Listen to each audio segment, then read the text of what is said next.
What's up, y'all? It's your girl EJ, and I am back with another Power Talk. Now, today we're going to be talking about Season 3, Episode 7. Now, of course, this week's episode of Power did not disappoint. Man, let me tell you, I was really feeling this. First and foremost, we are going to find out that Monet actually does have a little more of a sensitive side. Say what you want, but Monet truly does care about these kids. She just has her way of showing it. I've seen this with both her and Lorenzo. So, you know, it is what it is. I just wanted to get that out there because I did have a turning moment with her on this particular episode. Now, when this episode starts out, of course, we're going to see that the Russians are going to be giving it to the Jamaica Ave boys. I mean, they are going to be killing everybody, y'all. And we're going to see one of the guys try to reach out to Kane, try to send him a text message and let him know that the Russians are coming. Now, we all know that this is happening because of the move that Drew made, because he thought the Russians killed his father, and now there's this all-out war.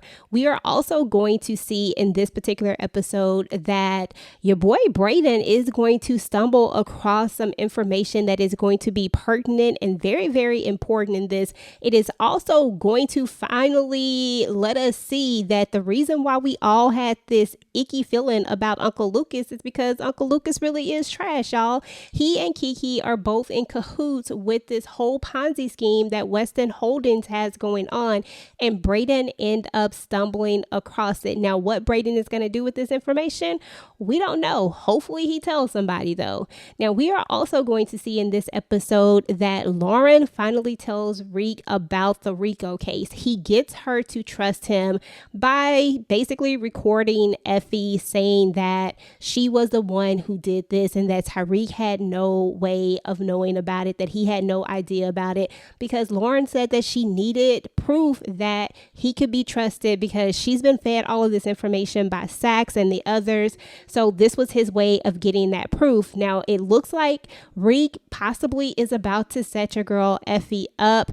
And, you know, that's a sad situation. Y'all all know that I ride for Effie. I've said this time and time again. It's one of my favorite characters in this show, but it does look like Effie might be about to take a L, y'all. So this is going to be interesting to see. Now, we are also going to see that Monet makes a power play as well.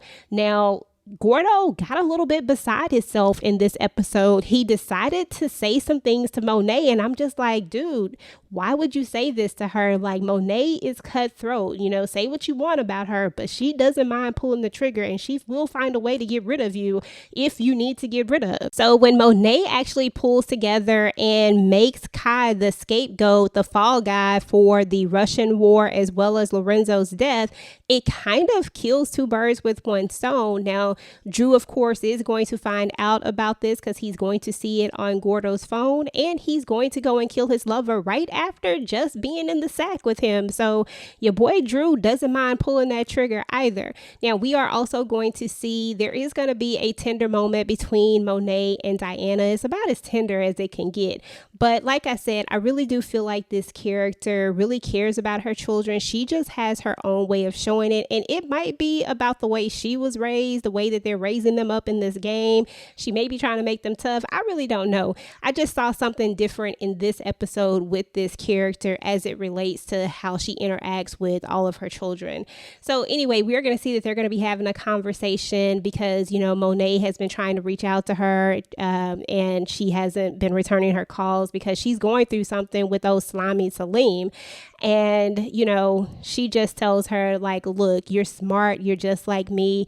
You know, you're going to figure it out. And she basically lets her know that she got this school thing, too. So when Diana has the opportunity, when Salim decides that he wants to profess his love to her in front of the school campus and does this whack poem, she's just like, look, I am not trying to hear that. I'm not trying to deal with you no more. But then Salim lets her know that he knows about her in the candy store and he knows what she's been doing. And then he threatens her and he also fires her. So of course, Diana has to clap back, and she finds out that Salim is none other than Trevor Nelson, I believe it was. And I'm just like, really? And that he actually comes from a 2-parent home.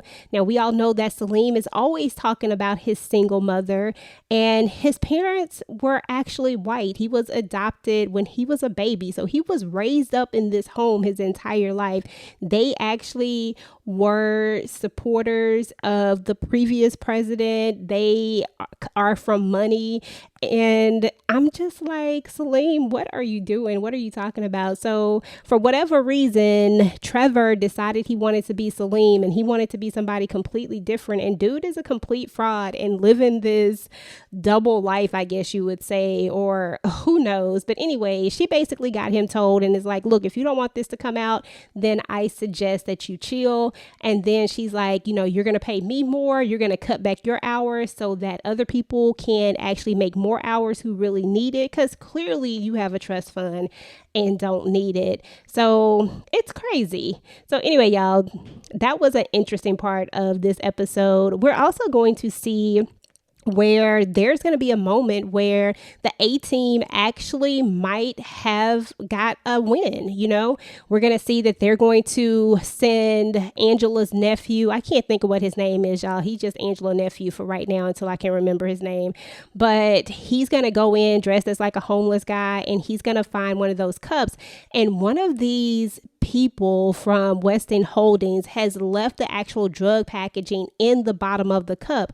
I'm just like, come on now, guys, you cannot be that careless, really.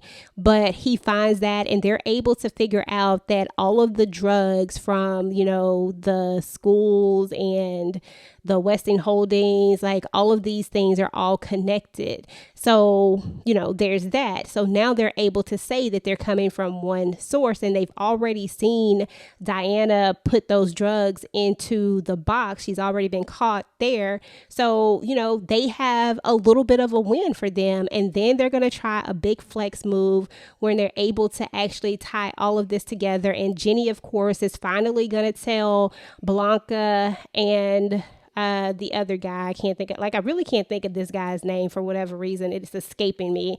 But Angela's nephew. So anyway, Jenny is going to tell them that they also have Effie on camera as well, going on top of the roof. Now, they don't have her on camera actually doing anything, but she is up there on the roof. And she also is, suspected of kidnapping and attempted murder of Lauren, and that Lauren is alive. So now everybody knows that Lauren is alive, meaning everybody in the law enforcement in the little circle, because Jenny had kept this a secret. And now they're able to go and execute this warrant. They were able to go talk to the higher ups and get an arrest warrant for Diana. She is going to be the one that they're going to go after, which is crazy in my opinion, because it just didn't make any sense to me to go after Diana. They really should have kept going with this, because we all know that they're not going to win this. They have a little bit of a W right now, but at the end of the day, I feel like when it's all said and done, they're going to take a huge L. Now, another major thing that happened in this episode is that Davis's brother is actually going to get out. Now, Saxe is going to get him out with a little corruption, of course, a little bit of bribery, but yet he's still going to get out. And his brother just doesn't seem too happy to be out, because of the fact that he doesn't want his brother to go into prison. He did all of that time for him because he knew that he was going to go on to do something and be something, as his brother states. But by him participating in getting him out of prison the way that he did, he feels like he's putting himself right in a position to possibly go to prison, and that's not what he wanted for him. So he's extremely upset. I don't think he's truly ungrateful for being out of jail. I just think that the whole point of him being out of jail was that he didn't want to have his brother locked up, and now his time would be for nothing. So I kind of get that.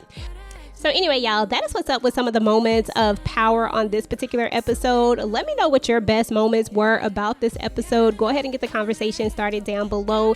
Now, if you're new to my channel, please go ahead and take a look around. If you like it over here, then definitely go ahead and subscribe to your girl channel. Turn your notifications so that you do not miss out on any of my future content. And to all my day ones, the subscribers, and anyone who has been rocking with the channel, thank you so much. I certainly appreciate it. Make sure to go ahead and like, share, and comment comment down below. Now, YouTube says that you might just like this video next, so go ahead and take a look. Until next time, guys, peace.